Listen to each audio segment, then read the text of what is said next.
ৰাতি পুৱাবলে কিমান পথ ডাৱৰে ডাৱৰে এধাৰে সিপালে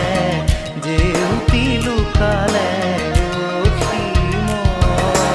নভবা কথাও হঠাতে হয় চাগে পায়ো হেৰুৱালো বুজি পোৱাৰ আগতে